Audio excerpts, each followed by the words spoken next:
Hey, welcome back to my channel.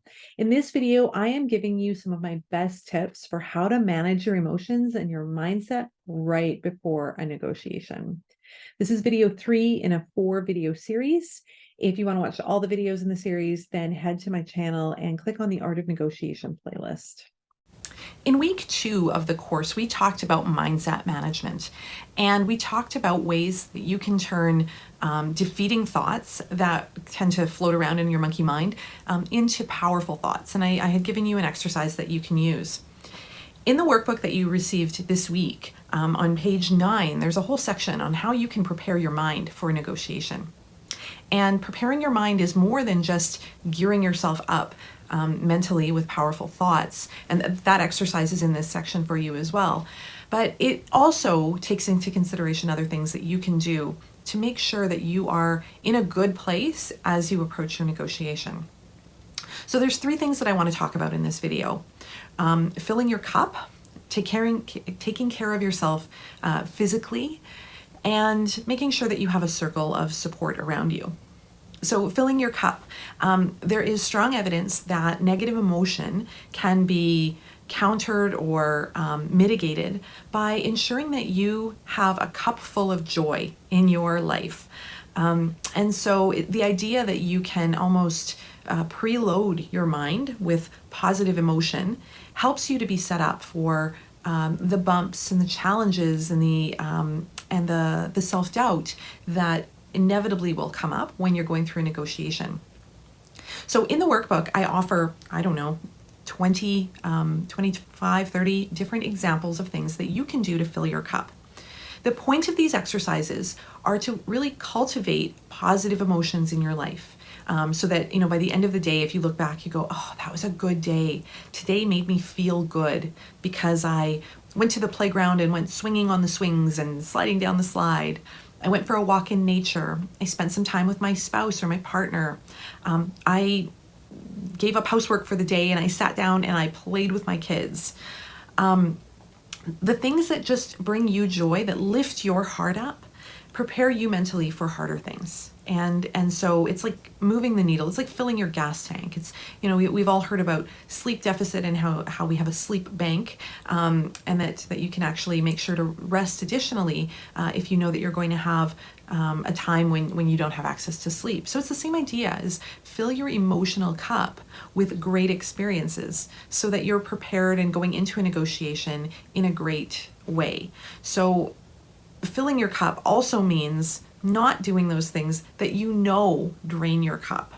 So in advance of a negotiation, don't go for coffee with that person who always brings you down, or that person who's got a million problems and you walk away feeling like you've just been their counselor.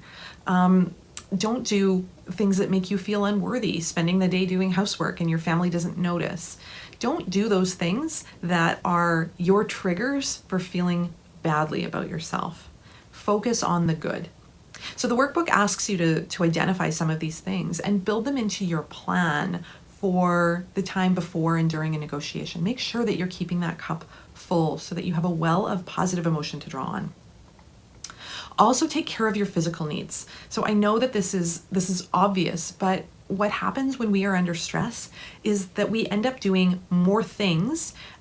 Quite often we will go into a state of almost frenzy, filling all of our time and doing more things, and in fact sabotaging ourselves because we forget to do those things that are actually really important to us.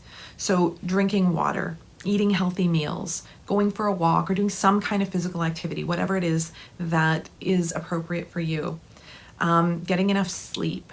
So our tendency is to actually sabotage ourselves and not do those things. So in advance of your negotiation, I want you to take the time to make a commitment to yourself of what you're going to do in the days leading up.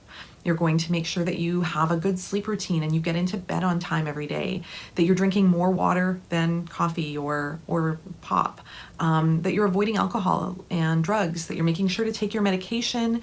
If you do physiotherapy or take massages on a regular basis, you're booking those in because they're important parts of taking care of your health.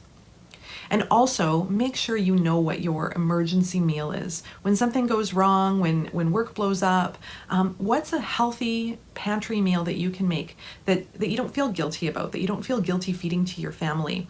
Again, we want to cultivate positive emotions, and the more good things that we do to support our bodies, our minds, the better position we'll be in terms of going into the negotiation mentally.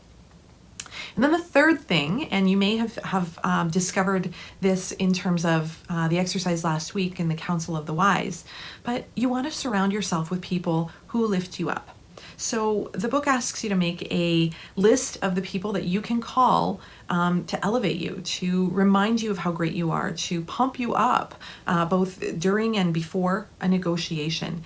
This is the group of usually women, but it can also be men for sure, who are your cheerleaders and who are there to support you. So making sure that you let them know what's going on in your life and asking them, there's nothing wrong with asking them to send you an encouraging text the morning of your negotiation, to be there, maybe schedule a 30-minute call or a 10-minute call shortly before your negotiation, because you know that when you talk to this person, they lift you up. So really cultivate that, and even within this group, within your class, you may have formed a relationship with somebody. You might want to draw on them to pump you up right before a negotiation. So these are 3 things, in addition to managing your monkey mind by thinking powerful thoughts and turning your thoughts into those powerful thoughts. These are 3 things that you can do to make sure that you're prepared, so that you're not sabotaging yourself, but that you're filling your cup, you're taking care of your physical needs, you're surrounding yourself with people who are encouraging and supportive and cheerleading you, and you're ready to go into that with all of the potential positive emotion that you can possibly muster and go into that negotiation strong. Thanks for watching. If you want more videos on negotiation like this, then make sure you like this video and subscribe to my channel. Also, while you're here, leave me a comment. Tell me if this was helpful or how you plan on implementing what you learned. And if you want to support my work while you level up your negotiation skills, then head to the link below where you can purchase my negotiation guide. In the meantime, I want to thank you for watching. I will see you here next time.